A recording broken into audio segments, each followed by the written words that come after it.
Good evening, students. So this is Swapnil this side from Avikan Academy. So today again, आज फिर से एक GK का important topic cover करते हैं, ठीक है? An important topic from modern history GK के लिए एसएससी एग्जाम्स में. So the topic that we're going to cover today is social religious reforms movement, ठीक है? वैसे तो इसका उतना ज्यादा वेटेज नहीं है, but the thing is that कभी कभी ना यहाँ से कुछ पर्सन्स का या उनसे रिलेटेड ऑर्गेनाइजेशंस का नाम अचानक से पूछ लिया जाता है, ठीक है? और ऐसे ये लोग 3-4 क्वेश्चन भर देते हैं, तो वहां पे फिर 6-8 मार्क्स का बात हो जाता है. If you lose out on that it becomes very difficult for you. So please concentrate here. We will cover this topic tonight, today. So let's start with social religious movements. ठीक है? तो ये social religious movements actually है क्या? देखिए, अगर आपने मेरे पहले के लेक्चर्स देखे होंगे, यू नो मेरा गुप्ता पीरियड पे भी एक लेक्चर है, तो उसमें आपने नोटिस किया होगा कि इंडिया में ना धीरे धीरे कुछ सोशल प्रॉब्लम्स पैदा होने लगी थी. Some social issues started to come up in India. What kind of issues were they? Like सती, ठीक है? सती में ये होता था कि अगर एक औरत का पति का देहांत हो जाता है, if someone's husband dies, then the woman is also forcefully burned with the husband, even though she is alive. ठीक है? Then there were problems with widow remarriage. मान लीजिए किसी का बहुत ही कम एज पे widowhood आ गया, then she has to live the rest of her life as a widow. She can't marry again. That was not permitted in the society. ठीक है? उसके अलावा there were many other problems, caste, rigid caste problems, ठीक है? जो lower caste के थे they were out and out insulted, they were ousted from the society, ठीक है? रिपीटेड चीजों में उनके साथ इंसल्ट्स होता था, जैसे कि मंदिर में ना घुसने देना, कुएं से पानी पीने नहीं देना, पब्लिक एरिया में एक्सेस नहीं देना, या फिर दे वर also not allowed the most basic thing, education. They were not allowed to get any basic education, ठीक है? तो उनका अपलिफ्टमेंट नहीं हो पा रहा. And there were many issues like this, ठीक है? If you look here, things like Sati, child marriage, ये एक और बड़ा प्रॉब्लम. बच्चे की उम्र में शादी करवा देते हैं, and especially for the girl child it used to become like a curse. The whole life is now gone, ठीक है? अनटचेबिलिटी, जो लोअर कास्ट के थे they were treated as untouchables, कि उनको हाथ लगाना पाप है, उनको हाथ लगा दिया तो you have to go and take a holy bath or something, ठीक है? And there were many other superstitions. This is just to name a few. There were many problems. अब इन सोशल रिलीजियस मूवमेंट्स का aim क्या था, ठीक है? What was the aim? The aim was to promote education, rationality, women's right and national identity. देखिए, सबसे पहला बात तो है कि एजुकेशन. आदमी लोगों के मन में जो गलत भावनाएं है, जो गलत थॉट्स है, वो थॉट्स आते क्यों है? अब वो गलत थॉट्स का आने का एक ही सोर्स होता है, वो है एक अनएजुकेटेड माइंड, ठीक है? जो एजुकेटेड नहीं है वो तो गलत बातें करेगा ही, वो अनाप शनाप बोलेगा ही. लाइक जो आदमी अनएजुकेटेड है, अगर आपको जिंदगी में कोई भी ऐसा आदमी दिखता है जो एकदम वाहियात बातें करता है, ठीक है, उसका एक ही मोटा मोटा मतलब बनता है, वो ये है कि उसके पास बेसिक एजुकेशन ही नहीं है, ठीक है? तो एजुकेशन बस क्योंकि डिग्री नहीं होती है. Education is not just a degree, because when we will read this whole PPT, we'll read about a man called Swami Vivekananda. He said that education is not just degrees and lessons. It is the basic build up of a person's character. तो जिसका education ही नहीं है उसका तो character ही नहीं होगा. तो बिना एजुकेशन के लोग ऐसी बकवास बातें करने लग गए थे, ठीक है? तो अब एजुकेशन आएगा तो लोगों में रैशनैलिटी आएगी. There will be a rational thinking. देखिए, रैशनैलिटी का मतलब होता है लॉजिकली सोचना. अब जिसके पास एजुकेशन नहीं है, उसका दिमाग रैशनल नहीं है, वो समझदारी से सोच पाता है नहीं, वो कुछ भी जो भी उसके मुंह में आता है वो बोल देता है, जो भी कहीं और से उसको कुछ सुना देगा वो उसको मान लेता है, ठीक है? जो भी उसको सुना देगा, उसको जो भी सुना देगा वो उसको मान लेता है, ठीक है? तो अब इससे क्या होता है? इससे जो ये कर रहा है गलत काम, उसका तो लॉस है ही है, क्योंकि उसको तो कोई नॉलेज मिल ही नहीं रहा है. और सिंस वो बिना सोचे समझे गलत काम कर रहा है, जिसके साथ कर रहा है उसको भी खामियाजा भुगतना पड़ रहा है. तो मोटा मोटा मीनिंग यही निकलता है पूरे मैटर का कि एजुकेट करो इंसान को, ताकि उसमें रैशनैलिटी आए और वो सही से सोच पाए, वो गलत चीज ना करे, है ना? तो इसके अलावा दूसरा आ जाता है विमेन्स राइट। अब देखो यार, औरतों के साथ क्या हो रहा था उस टाइम, सती प्रथा हो रही थी, they were being burned alive with their husbands, they were not allowed to remarry if they got widowed at a very young age, they were denied education, ठीक है? उसके अलावा चाइल्ड मैरिज, ठीक है, कि घर वालों ने बोल दिया कि लड़की की 10 साल में शादी करा दो, शादी करा दो, ठीक है? अंदर लड़की का लाइफ वही पे था, अब पढ़ेगी कैसे? लड़की पढ़ेगी भी कैसे? अगर उसको 10 साल में ही शादी करा दी, then there is no scope of education for the girl, isn't it? So these were some like plaguing issues in our Indian society at that time, ठीक है? और last and foremost is the national identity. अब देखिए, अब अगर आपको British से independence, if you want your independence from the Britishers, see, one of the reasons we saw the revolt of 1857 failing was that there was no national identity. Everyone fighting in the revolt was fighting for their own profits. They were fighting for their own motives. Everybody had their own different motive. किसी का एक national identity नहीं था, that yes, this is the land, India, that is Bharat, this is the land that we have, a whole piece of land, our own country, and we need to get rid of these British, ठीक है, from our territory as a whole, ठीक है? वो था ही नहीं। तो अगर आपको नेशनल आइडेंटिटी बिल्ड करना है, एक यूनिटी लाना है, सबसे पहले तो ये कास्ट सिस्टम या फिर जो सोशल इश्यूज है उनको हटाना पड़ेगा, क्योंकि जब तक आप सोशल इश्यूज रखोगे, as long as there is social divide between two classes in a society, there can never be a national identity. सबके अपने अपने थॉट्स होंगे, सबके अपने अपनी जिंदगियां होंगी, there will be nothing called as an Indian, ठीक है? There will be different divisions based on religions, there will be different basis on caste, yes, वो होता है, ठीक है? There is social divide, but until and unless they are united with one perspective of an Indian, काम नहीं होने वाला, that is the whole issue, ठीक है? अब ये जो रिजिडिटी थी कास्ट में, ये जो वुमेन्स राइट के इशू थे, इनको हटाना बहुत ही इंपॉर्टेंट था to build a national identity, ठीक है? तो अब आते हैं फ्रीडम मूवमेंट पे। आपका फ्रीडम मूवमेंट अगर होना है, अगर if someone has to be inspired कि आपको इस देश को आजाद कराना है, then you have to show them the good face of the country. You have to show, अगर आपको अब, अगर आप अब पाकिस्तान जैसे देश में रहो, ठीक है, एकदम घटिया देश, निहायत ही घटिया देश, या फिर बांग्लादेश में रहो और उस पर कल ब्रिटिश कब्जा कर ले, आपको मन करेगा उसको आजाद कराने का? आपको नहीं करेगा ना, आपको लगेगा कि भाई इतनी घटिया जगह है, इससे अच्छा तो ब्रिटिश ही रूल कर ले, ठीक है? So if you have to set an ideological foundation for a freedom movement, then you have to bring out a feeling of nationalism. अब नेशनलिज्म का फीलिंग कैसे आएगा? वो तभी आएगा जब लोगों में नेशनल आइडेंटिटी बिल्ड हो, that all of you belong to one single nation, India. You may be from different religions, you may be from different castes, but that does not give you the right to fight against each other or deny the fact that you are an Indian, ठीक है? So these religious movements, they set the tone for the freedom movement. Again, I'll give an example. uh, so Swami Vivekananda, he was revered by many freedom fighters, ठीक है? And ये हुआ कि he passed away at a very young age. He passed away at the age of 39, and that is why he himself never saw an old age, and that is why he is considered as an epitome of youth in our country. So after he passed away, his nationalist thoughts inspired a lot of freedom fighters in our country, ठीक है? अब हुआ क्या कि whenever the British police used to raid the houses or the hideouts of the freedom fighters, they used to find the picture of this man in saffron clothes or in his monkhood clothes, Swami Vivekananda. Okay, and they used to think that maybe this guy is the inspiration for all of this that we are having to go through. Let's find out and arrest this guy. And later on, they found out who he was and that he was already dead. Okay, so that is the thing.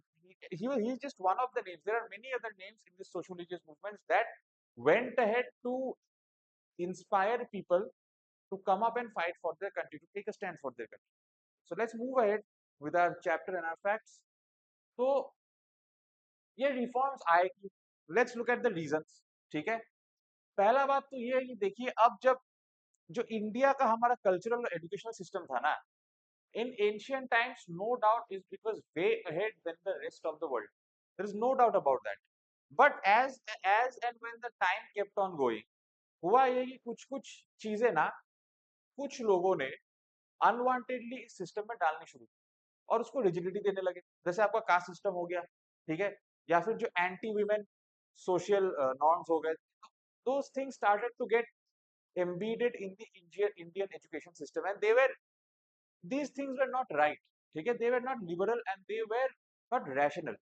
So, but the Western education system, on the other hand, did not develop any such ideas. ये done and dusted fact है कि ancient time पे there was no country in the world with an education system as advanced as the Indian education system. But from the late medieval period onwards, or you can say by the end of the later Vedic period, our education system started to lose rationality because many unwanted elements started to come up with many unwanted issues and unwanted topics in our education, which was causing rigidity and it was erasing rationality. So, but Western education in the modern age carried rational ideas. So, when the British came to India, they started to impart Western education to the Indians. Now, let me make it very clear to you, कभी मत सोचना कि उन्होंने हम पे कोई एहसान किया है, वो हमारे भले के लिए हमको इंग्लिश एजुकेशन दे रहे थे. No, they were giving us English education only because they wanted us to serve them. ठीक है, अब आप सोचो, आप कंपनी में जॉब करने जाओगे तो आपको कंपनी वाला पहले 1 महीने में आपको एक्सेल पावर पॉइंट चलाना सिखाएगा. अब वो आपको एक्सेल पावर पॉइंट चलाना क्यों सिखा रहा है? आपके भले के लिए तो सिखा नहीं रहा है. वो इसलिए सिखा रहा है ताकि आप कंपनी का काम कर पाओ और कंपनी को आपकी वजह से कोई नुकसान ना होगा. So similarly, British started to teach us English and Western education just so that we can work from them in a very swift manner and they do not have any issues in their uh, like daily work delivery. ठीक है, so आगे बढ़ते हैं. हमें western education मिलने लगा, ठीक है, एंड ये हुआ कि ये आइडिया पहले ये होता था कि India did not have a printing press. There is again something which British brought in for their own convenience और हमारा फायदा हो गया उसमें. ठीक है, प्रिंटिंग प्रेस से क्या हुआ, बहुत सारे लोगों को बहुत कम टाइम में सेम इंफॉर्मेशन मिलने लगा. अब पहले ये था कि मान लो किसी के अंदर रैशनल आइडियाज आ गए, समवन नोज दैट जो हो रहा है गलत हो रहा है. अब वो आदमी क्या कर सकता है, वो एक बार में 10 लोगों को पढ़ा पाएगा ये चीज, या फिर मैक्स टू मैक्स अपने गांव के लोगों को समझा पाएगा. बट बाकी लोगों तक उसकी बात कैसे पहुंचेगी? So that one education man was only educating around 2 to 3% of the Indians. And what about the rest 97%? They still did not get the message. But जैसे प्रिंटिंग प्रेस आया यहाँ पे, हुआ ये कि बहुत ही कम टाइम में बहुत ज्यादा लोगों तक मैसेज बात पहुंचने लगी. अब मान लो आज मैंने कुछ नया सीखा कि भाई ये गलत होता है. अब मैं ये सिखाने के अपने दोस्तों को मैंने सिखा दिया कि ये गलत होता है. बट बस अपने दोस्तों तक ही बात रह गई ना ये. बट अगर अभी कल को प्रिंटिंग प्रेस आ जाए और मैं ये प्रिंटिंग प्रेस पे लिख के छाप दूं, तो कल के कल पूरे शहर को पूरे देश को मालूम चल जाएगा मैं क्या कहना चाह रहा हूँ. ठीक है, and it has actually helped India in a lot of ways. ठीक है, अब एक और चीज ये था कि देखो हमारा जो इंडियन कल्चर है ना, वो बेसिकली खराब नहीं है. वो बेसिकली खराब नहीं है, वो बेसिकली एक बहुत ही अच्छा कल्चर है. But because of some unwanted elements, our culture was being invaded by certain rigid and anti-social ideas. ठीक है, and because of this, जो colonial rulers का जो missionary propaganda था, they had a conversion propaganda, the colonial rulers. So when they came to India, they basically हुआ ये कि अब देखो यार तुम्हारा कल्चर अच्छा है, Indian culture is a really good culture, but some unwanted people they started to come up with certain anti-social things and they started to destroy our culture in our own country. इसमें बोलने में कोई शर्म नहीं, ये हो रहा था. So these colonial missionaries they started to take the propaganda that ये कल्चर एक्चुअली में कभी अच्छा था ही नहीं, ये ऐसा ही है, इसकी बुनियादी खराब है, you should convert, and the missionary started to spread this propaganda for conversions. ठीक है, now the thing is that कि इसके लिए भी एक रिएक्शन आया ना. जो रैशनल लोग थे, जो हमारी इंडियन सोसाइटी के रैशनल लोग थे, उन पे एक रैशनल थॉट आया कि भाई हमारा कल्चर तो इतना खराब है ही नहीं, कुछ लोगों की वजह से इसका नाम खराब हो रहा है और इसका एडवांटेज ले रहे हैं ये क्रिश्चियन ब्रिटिश मिशनरीज. ठीक है, जो देखो ऐसा नहीं है कि इंडिया में क्रिश्चियंस थे नहीं, इंडिया में क्रिश्चियंस थे. We had, since we were having trade with different countries since a lot of time, we had people of different religion living in our country. But the colonial rulers had a propaganda of forced conversion, ठीक है, not conversion by choice. अब scene ये हो गया लोगों के साथ कि जब ये जो सोशो रिलीजियस रिफॉर्मर्स थे उन्होंने नोटिस किया कि भाई हमारा कल्चर तो अच्छा है, कुछ लोगों ने बर्बाद करके रखा है, नाम खराब करके रखा है, इनकी वजह से होता है, एडवांटेज किसको मिलता है, इन कॉलोनियल मिशनरीज को मिलता है, इनके प्रोपेगेंडा को मिलता है, तो उसके लिए भी एक रिएक्शन आया कि सब ठीक करना पड़ेगा, ठीक है। प्लस ये हो रहा था कि यार जो हमारा कल्चर था ना उसका सब्जुगेशन हो रहा था इन चीजों की वजह से, it was getting suppressed, and बहुत सारे लोग थे who were being suppressed in the society, they never got the taste of our culture. जो अच्छा कल्चर है उसका टेस्ट मिल ही नहीं रहा था उनको, because they were being subjugated, ऐसा कोई मतलब बनता नहीं है, दिस वाज रॉन्ग, ठीक है। तो अब एंड ऐसा भी है कि यार देखो ट्रेडिशन सारे तो हमारे खराब नहीं थे, our innate traditions were good, but some rigid things that started to come up with time was bad and they had to change with modern times, ठीक है।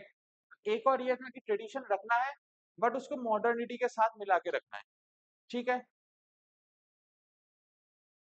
अब कुछ मूवमेंट्स का नाम देखते हैं, अलग अलग रिलीजियन से अलग अलग सोशल रिलीजियस मूवमेंट्स आए हैं। Some famous movements from the Hindu religion are the Brahmo Samaj, the Arya Samaj, the Ramakrishna mission and the Prarthana समाज।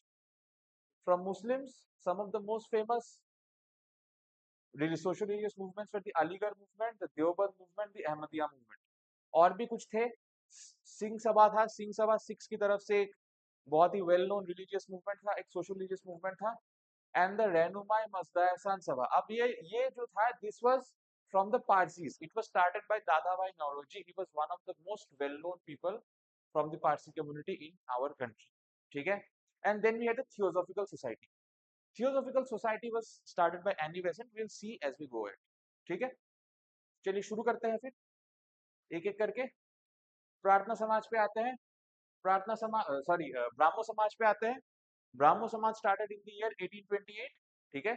अब ये स्टार्ट किसने किया, Brahmo Samaj was founded by Raja Rammohan Roy in Bengal. He was one of the greatest personalities that India has ever seen, especially for the fact of women's rights. This man, he stopped the sati pratha, ठीक है, and he also laid the foundation for, you know, he also laid the foundation for further things that were done for the development of women in India. He outright opposed sati pratha, casteism, child marriage and idol worship. अब देखो idol worship की बात ये है कि idol worship is not necessarily a bad thing, but the problem in idol worship that was happening at that time is that कि lot of people were misusing it, lot of people were misusing the ideologies of idol worship, ठीक है। तो these are the things that Ram Mohan Roy opposed, ठीक है। सबसे ज्यादा उन्होंने जिस चीज को अपोजिशन दी थी वो थी सती प्रथा, ठीक है। इन्होंने इतना अपोज किया था सती प्रथा को कि it went on to be abolished by the British government in 1829, ठीक है। ही वो advocated for women's right, he advocated for rationalism and he promoted monotheism. Monotheism मतलब एक्चुअली हमारा जो इंडियन कल्चर है it kind of believes in monotheism also and polytheism also. Polytheism basically the Indian culture gives the liberty to be whatever way you want। अब आप देखोगे पॉलीथिज्म होता है कि आप भगवान को पूजा करते हो अलग अलग फॉर्म्स में, but monotheism says that all these different forms of God that you are worshipping, they are part of one supreme soul, ठीक है। एंड उसी के अलग अलग मैनिफेस्टेशंस है जिसको आप पूजा करते हो, ठीक है। उसको हिंदी में परमात्मा, संस्कृत में परमात्मा भी बोलते हैं, ठीक है। सो दिस इज परमात्मा और the monotheist culture that is what was propounded by Raja Rammohan Roy. अब उनके जाने के बाद और भी लोग थे जिन्होंने ब्राह्मण समाज को प्रमोट किया। One of them was Debendranath Tagore, he is from the family of Rabindranath Tagore, and Keshav Chandra Sen, ठीक है। Now coming to Arya Samaj, ठीक है। Arya Samaj was founded in 1875 and it was founded by Swami Dayanand Saraswati in Bombay, ठीक है। he gave the slogan back to the Vedas। now इसका meaning क्या है, see he said that हम जो ये रिजिडिटी कर रहे हैं ना, ये जो कास्ट सिस्टम, सती, विडो रीमैरिज को रोक देना, चाइल्ड मैरिज करवा लेना, he said that these things are not something that are propounded in our Vedas. Vedas talk about a completely different lifestyle and a very better lifestyle. ठीक है, तो उन्होंने कहा कि ये सब करके आप कोई वैदिक काम नहीं कर रहे हो, ये सब करके आप वेदों से दूर ही जा रहे हो। And the thing is that कि जो डाउन ट्रोडन लोग है सोसाइटी के, उनको वेदों का नॉलेज था ही नहीं। So they did not even know कि, और अब मान लो आपने एक किताब पढ़ी ही नहीं है और आपको किसी ने बोल दिया कि इस किताब में ये लिखा हुआ है, तो आपने तो पढ़ी नहीं, आपने मैंने इसमें लिखा है या नहीं। ठीक है, so now the thing that comes up that he said that go back to the Vedas. ठीक है, what you are doing is not a Vedic lifestyle, go back to the Vedas and start leading a Vedic lifestyle. ठीक है, he also rejected idol worship and caste by birth. ये caste system को उन्होंने outright reject कर दिया। ठीक है, and started the Shuddhi movement. हुआ ये था कि as I said, there were a lot of downtrodden people in our society who were outrightly tortured by the upper caste at one point of time, and the colonial missionaries, they used it as a propaganda to forcefully convert them. So what he did is that he started a Shuddhi movement saying that I will try to help your situation better in the society that you left behind, and he started to encourage these people to deconvert back to Hinduism. ठीक है, and जो DAV schools है ना हमारे देश में, the DAV schools were also set up by him only. ये क्या करते हैं, ये मॉडर्न एजुकेशन के साथ बेसिकली वैदिक एजुकेशन को इंटीग्रेट कर देते हैं, so that you can know both tradition and modernity at once. And as I said, the slogan he gave, go back to the Vedas. Now, the Ramakrishna mission. Now, one thing that a lot of students make a mistake here, ये Ramakrishna mission सुनते हैं और founder का नाम रामकृष्ण परमहंस बोल देते, but that is not the case. It was not founded by Ramakrishna Paramhans. It was founded by one of the students of Ramakrishna Paramhans, Swami Vivekananda. Swami Vivekananda founded this organization, Ramakrishna Mission, in the name of his guru, Sri Ramakrishna Paramhans. He was very inspired by his guru. Whatever he did in his life, whatever he said at different places, he said it based on the teachings of his guru, and hence he started this social service organization in the name of his guru. तो ये doubt कभी मत रखना कि Ramakrishna mission सुन लिया तो founder Ramakrishna Paramhans दे देते, no. ठीक है, once again it was started in 1897. It was founded by Swami Vivekananda in the name of his guru Sri Ramakrishna Paramhans, and his original name, Swami Vivekananda's original name was Narendranath Dutt. He changed it after he took monk. ठीक है, इन्होंने क्या preach किया, इनकी service किस पे focus थी? His service basically focused on education, health and relief work, because he thought that society अब मॉडर्न हो रही है, बस पुराने जमाने की ट्रेडिशनल चीजों में रहने से काम बनेगा नहीं। ठीक है, अगर आपको वेदास में एक्चुअली फोकस करना ही है, if you actually want to get hold of the Vedanta or the Vedic lifestyle, then the foremost thing that you should do is you should be updated with the age. You should know कि समय कैसा है, हवा कैसी है, और हमें भी वैसे ही चलना है। ठीक है, so he advocated for education, especially modern education, because he had spent a good amount of his time in the West. He worked for the health of the downtrodden and also relief work for the downtrodden. उनको खाना खिलाना, ये करना, service देना, सेवा करना, so on and so on. And what did he preach? He preached Vedanta and spiritual upliftment. इनके हिसाब से बात ये थी कि you should go by the ways of the Vedanta. Now Vedanta means the end of the Vedas. End of the Vedas basically means कि जो and में जो सार है ना, जो समरी है वेदास का, उस पे कॉन्सेंट्रेट करो और उससे खुद को स्पिरिचुअली अपलिफ्ट करो, not just by going through all this, ये डिजिट जो भी ये सब बकवास हो रहा था, this is not how you spiritually uplift yourself. You spiritually uplift yourself through actually knowing the meaning of the Veda, which is the Vedanta, and practicing it in your daily life by helping the downtrodden. And he advocated for the unity of religions and upliftment of poor. कि यार अगर he actually brought in a sense of national unity or nationality, that कि सारे religions साथ में रहेंगे, so it will lead to an upliftment of the whole national identity. मैंने आपको शुरू में ही बोला था कि इन्होंने बहुत सारे लोगों को इंस्पायर भी किया। ठीक है, and how did he become famous? He became famous, he got recognition mostly after the speech that he gave on in Chicago, the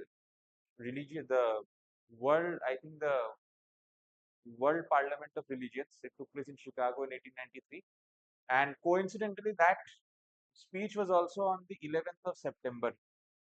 So, jokes apart, but 11th of September is not actually a bad day only in US. They had an accident also on that day, but yes, they have a good thing also, 11th of September, and they should thank us because they got it from India. हमेशा दादागिरी दिखाते हैं दूसरों पे, कभी कभी हमें thank you भी कर देना चाहिए, बट वट एवर, ठीक है. And it's a very famous speech. You can read it online. He started the speech with sisters and brothers of America instead of ladies and gentlemen, and he got a very high standing ovation. Chalo, now let's move on to Prarthana Samaj. It was set up in 1867. It was founded by, ये confusion please मत रखना, ये दोनों founders नहीं है, ये बहुत लोग confuse होते हैं. Founder is Atmaram Pandurang. Atmaram Pandurang is the founder of this प्रार्थना समाज. इनके नाम पे ड्यू में कॉलेज भी है दिल्ली यूनिवर्सिटी में, आत्माराम सनातन धर्म कॉलेज, ठीक है, इनके नाम पे कॉलेज भी है ड्यू में. सो Atmaram Pandurang founded the Prarthana Samaj, and he was supported by M.G. Ranade. He was supported by M.G. Ranade. ठीक है, M.G. Ranade is not the founder. He supported this organization and it was founded by Atmaram Pandurang. ये please याद रखो, ठीक है. इनको inspiration कहाँ से मिली? इनकी इंस्पिरेशन आई ब्राह्मो समाज से, ठीक है. And they worked in Bombay. अब ब्राह्मो समाज का एक मेन काम करने का इंस्पिरेशन क्या था? It was the upliftment of women in the society. So similarly, if they are inspired from Brahmo Samaj, one of their main objectives was the upliftment of women by promoting widow remarriage and by promoting women's education. And as usual, like all the other movements that we saw, they also opposed the caste system. They wanted a caste reform. Okay? And of course, like everyone, they encouraged rationalism and service to the society. Now, we have seen the movements that were done by the Hindus. Now let's come and look at the movements, the contributions that have been made by the Muslims. Okay? So first is the Aligarh movement. Aligarh movement was led by Sir Syed Ahmed Khan. ठीक है, ये उन्होंने क्यों किया? जैसे हमारे Hindu society में certain rigid things were coming up, similarly in the Islamic society also certain rigid things started to come up. ठीक है, तो अब ये जो कॉलोनियल मिशनरीज थे, ये बोथ साइड्स अपना फायदा ले रहे थे कि चलो दोनों के ट्रेडिशंस में कुछ गड़बड़ है, तो एक काम करते हैं, दोनों को बदनाम करके वहां से हम ब्रेन वॉश करके कर लेते हैं, forcefully convert. And this was happening by the British missionaries. तो उसके बाद क्या हुआ? To stop this, just like the personalities in the Hindu religion who wanted to reform their religion, Sir Syed Ahmed Khan also did the same. He wanted to modernize the Muslims, just the same way. ठीक है, और उन्होंने क्या किया? He knew, just like everyone else, he knew कि modernize करने के लिए या किसी को rational बनाने के लिए, the best way is to give them education. The best way is to give them education. ठीक है, and because of that he founded the MAO college in 1875.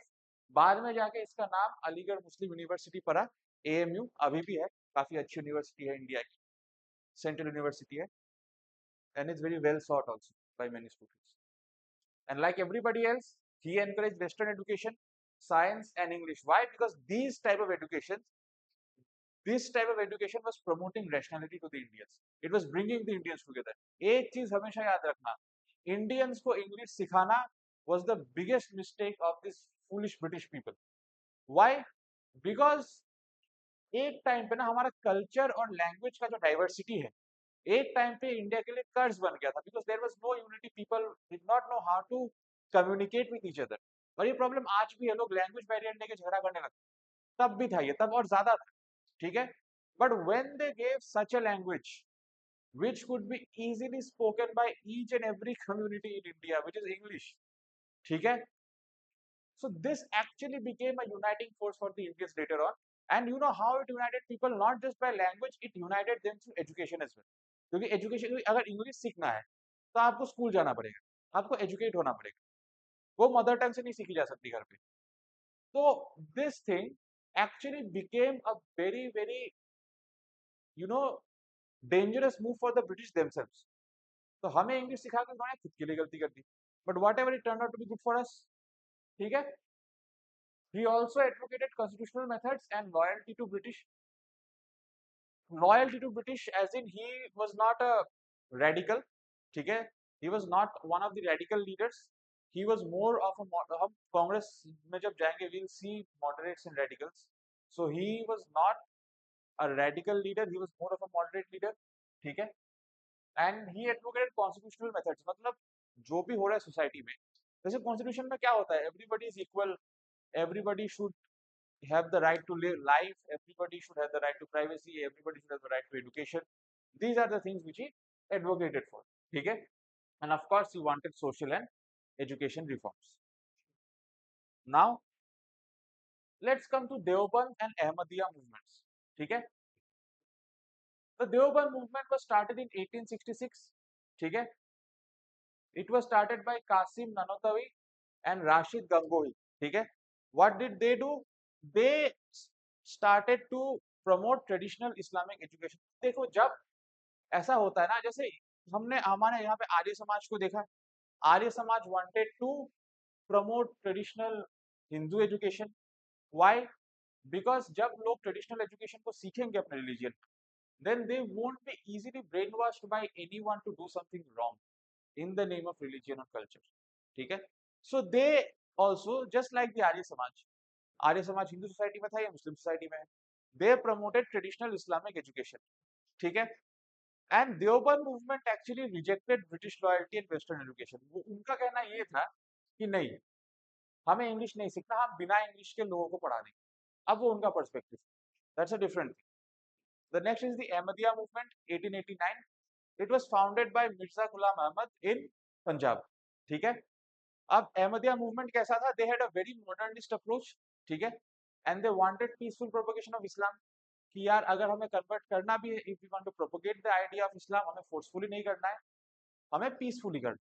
ठीक है, and he faced opposition for theological claims. मतलब अब देखो, liberal आदमी है, peaceful propagation करना चाहता है, तो जब भी कोई लिबरल आदमी आके कुछ बोलेगा, आइडियाज देगा, ऑफ कोर्स जो कट्टरपंथी है वो उसको अपोज करेंगे ही। Even in the Hindu society, the Ramakrishna mission for example, and the Arya Samaj and the Brahmo Samaj, all of them were opposed by the Kattarpanthis of the Hindu society at that time. Similarly, in the Muslim society as well, the Ahmadiyya movement faced opposition. ठीक है, because in both these movements they had theological claims. Theological claims कैसे थे कि देखो, भगवान ने हमें बनाया है, ये सब कास्ट पास्ट बेसिस पे नहीं बनाया है, और ये सब कास्ट वास्ट करके तुम भगवान के पास जाओगे भी नहीं, भगवान को ये चाहिए भी नहीं। ठीक है, so these are theological claims. आप गॉड के बेसिस पे क्लेम कर रहे हो कि गॉड ने ये करने को नहीं कहा, ये गलत है। तो अब जो गॉड के ठेकेदार होते हैं सोसाइटी में कुछ, वो आ गए कट्टरपंथी सामने से कि ये ऐसा मत करो, ये गलत है। ठीक है, सो दे दीज लीडर्स, अब तुम मुस्लिम सोसाइटी में देख लो कि हिंदू सोसाइटी में, they faced opposition for their theological claims. Now let's look at some other reform movements. This is the picture of Dadabhai Naoroji. ठीक है, he started the Rahnumai Mazda-e Sabha in 1851। ठीक है, इन्होंने ये क्यों बनाया? ये उन्होंने पारसी सोसाइटी के लिए बनाया ताकि पारसी सोसाइटी रिफॉर्म रहे। But to be very precise, the Parsi society has always been reformed in India from the day one that they arrived in India. ठीक है, and we have many like big names from the Parsi society who have done such things for India that without those things India wouldn't be here that it is today.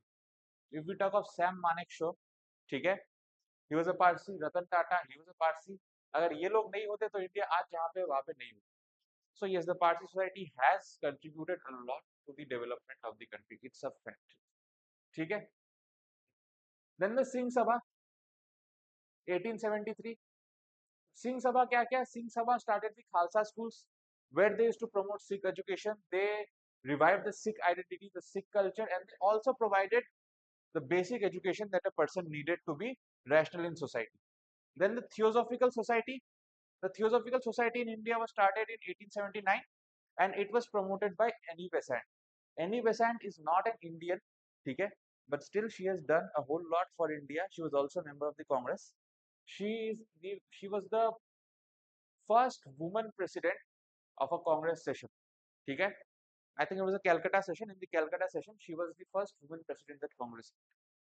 ठीक है ना अभी देखो हमने इतनी अलग अलग आइडियाज पढ़ी इतनी अलग अलग मूवमेंट्स पढ़े इतने अलग अलग लोगों को देखा तो अब इन सारे रिफॉर्म मूवमेंट्स का कुछ तो कॉमन थीम होगा ना इनमें कॉमन क्या था देखो पहला कॉमन चीज तो ये था कि जो सोशल इवल्स है उनको हटाना ये सती प्रथा कास्ट सिस्टम कि किसी को छूने से हाथ धोना पड़ेगा किसी का पति मर गया तो उसको जला देना पड़ेगा कि कोई अगर कम उम्र में विडो हो चुका है उसकी दोबारा शादी नहीं कर सकती अब उसको जिंदगी के बचे हुए 40-50 साल अकेले बिताने पड़ेंगे ये गलत था या फिर किसी की 10 साल की उम्र में शादी करा दो ये भी गलत है ये सब सोशल इवल्स थे ठीक है या फिर अपने कल्चर के प्रोटेक्शन के लिए दूसरे कल्चर को मारना काटना this things are wrong so इन सोशल इवल्स को हटाना इन सबका एम ठीक है and another was the upliftment of women now upliftment of women of course ये जितने भी प्रॉब्लम्स मैंने बताए इनमें 70% जुल्म तो औरतों पे हो रहा था उस time so to stop these evils one of the first and foremost things was the upliftment of women and all of them wanted to do it and they were successful in doing it to a great extent अगर वो लोग आज ये नहीं करते तो आज हमारे सोसाइटी में जो औरतों का पोजीशन है दर्जा है वो नहीं होता it is only because of these people that the inspiration came to a society that everyone and everybody should be equal ठीक है and they wanted education and rationality भाई रैशनैलिटी मतलब लॉजिकल थिंकिंग कि क्या सही है क्या गलत अब अनपढ़ आदमी को तो मालूम होगा नहीं कि क्या सही है क्या गलत है उसको जो जो समझा देगा वही समझ लेगा फिर गलत चीज जाके और दूसरों को समझाएगा ठीक है तो होगा क्या उससे फायदा कुछ होगा नहीं तो आप जब एजुकेशन दोगे आप जब लोगों को पढ़ाओगे तभी जाके समझ में आएगा ना कि रैशनल चीज क्या होती है ठीक है और जब रैशनैलिटी होगी only then we will be able to think that yes everybody is equal कि भाई सभी चमड़ी के बने हैं अंदर खून है हड्डी है मांस है सब ऐसे ही there is no difference in that ठीक है and the best part about them you know is that कि नन ऑफ देम सी जो रिलीजन होता है ना आदमी का वो आदमी का एक बहुत ही प्राइवेट अफेयर होता है religion is a very private affair of a person I this quote is I'm not saying this is actually one of the quotes from a press conference or speech of Dr. APJ Abdul Kalam. He said that a religion is a very private affair and it is a very private affair. सबका अपना अपना खुद का faith होता है ठीक है but किसी का फेथ तो किसी को गलत चीज करना सिखाता है नहीं ठीक है बट कुछ अनवांटेड लोग होते हैं सोसाइटी में who tweak the message and अगर कोई अनएडुकेटेड लोग मिल जाए उसको तो उसके लिए और अच्छा है वो गलत शरत पढ़ा देगा सबको उसके लिए और अच्छा है that is the whole thing जैसे आप जो फ्रॉड्स कॉल करते हैं ओटीपी मांगने जिसको बैंकिंग की नॉलेज नहीं है वो ओटीपी दे देता है पैसा मार के गायब fraud and that is what was happening at that time the core fake was being tweaked and twisted by different radicals of the society ठीक है but the thing is that कि the way the beautiful thing about this movement is that कि देखो अब जो religion होता है ना वो आदमी का प्राइवेट अफेयर होता है and religion is also the basis for everybody's morals. If you look at the Magna Carta of England, which came in the 1200s, okay, the ideology of the Magna Carta was based on Christian understanding of morality. कि Jesus ने कहा है कि ऐसी ऐसी चीजें society में moral है तो जो मैग्ना कार्टा बनेगा लोगों के लिए लॉ बनेगा इंग्लैंड में it should be based on that so to some extent religion actually becomes a faith or a basis of moral for ruling later on in the modern ages ठीक है तो अब बात यह है कि इन लोगों ने क्या किया ना they knew this and they got rid of the unwanted elements but they got rid of the elements without harming the core ideologies of any religion ठीक है एंड ऑफ कोर्स लोगों में नेशनल कॉन्शियसनेस चाहिए था भाई ये सब जात पात का बात नहीं है all of you are Indians you need to have a national unity and you need to get it of the British so that you are on your own ठीक है ये सबसे इंपॉर्टेंट था और ये तभी आता जब लोगों को अपने हेरिटेज में प्राइड होता इन लोगों ने क्या किया they bought out the good side of our culture which was being subjugated by the anti-social elements. ठीक है? And when people saw the good side of our culture, they got a pride of our heritage, and they were like कि नहीं भाई इस heritage को तो British के अंदर नहीं रहने दे सकते, इसको तो आजाद करवाना पड़ेगा. ठीक है? So this is it from the chapter. Now let's move on to certain questions. ठीक है? Who founded the Brahmo Samaj? We know the answer. The answer is option C, Raja Ram Mohan Roy. ठीक है? Which movement gave the call, go back to the Vedas? This call was given by Swami Dayanand Saraswati, and he had founded the Arya Samaj. ठीक है? So which movement gave the call? Option C, Arya Samaj. ठीक है? The next question is, who established the MAO college at Aligarh? हम सबने पढ़ा, it was established by Sir Syed Ahmad Khan to promote modern education and constitutional ideas among the Islamic people in India. The answer is option A, Sir Syed Ahmad. Now, who popularized Indian philosophy in the West at Chicago in 1893? This also we discussed. It was done by option D, Swami Vivekananda. Swami Vivekananda, he went to the World Parliament of Religions and he gave a speech there which made our country's point of view very, very famous at an international stage. The next question is, the Theosophical Society was founded by, in India, it was founded and led by option A, Annie Besant. ठीक है? She was not an Indian, ठीक है? But still she has done a whole lot for the upliftment of Indians and our movements for freedom.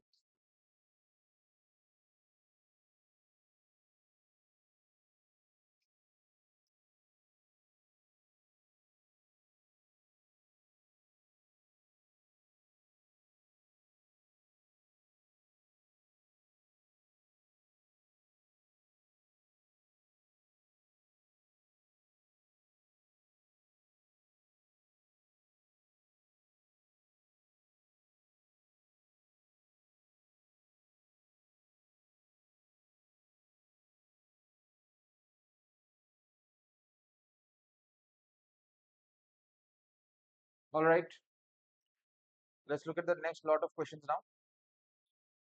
The first question is, when was the Pratna Samaj founded? This also we discussed. It was founded in option B, 1867. Always remember, founded by Atmaram Panduram, supported by M.G. Ranade. ठीक है?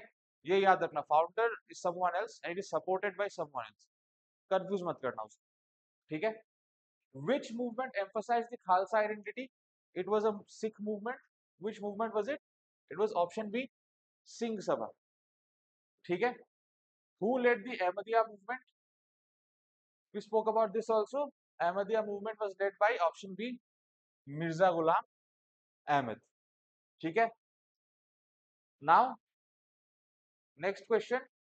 What was the key goal of the Aligarh movement? ये जो sir Syed Ahmad Khan ने जो Aligarh movement start किया, उसका गोल क्या था? As I said again and again, the main goal was कि उन्होंने कॉलेज बनाया था. कोई आदमी कॉलेज बना रहा है तो उसका मेन गोल क्या है? लोगों को पढ़ाना है ना. तो अलीगढ़ मूवमेंट का मेन फीचर ही था setting up of a college. So the answer is out and out option C, modern education among Muslims. ठीक है? And now the last question, who was the who was associated with the Rehnumai Mazdasnan Sabha? अब एक hint दे देता हूं. It was a Parsi reform movement. इसका answer आप लोग मुझे बताएंगे कमेंट सेक्शन में नीचे. Please comment down your answers. Video पसंद आया तो लाइक शेयर कमेंट करिए. और I hope it was a very good lecture with you all. This is it from me today. Thank you. Subhratri. Jai Hind. Good night.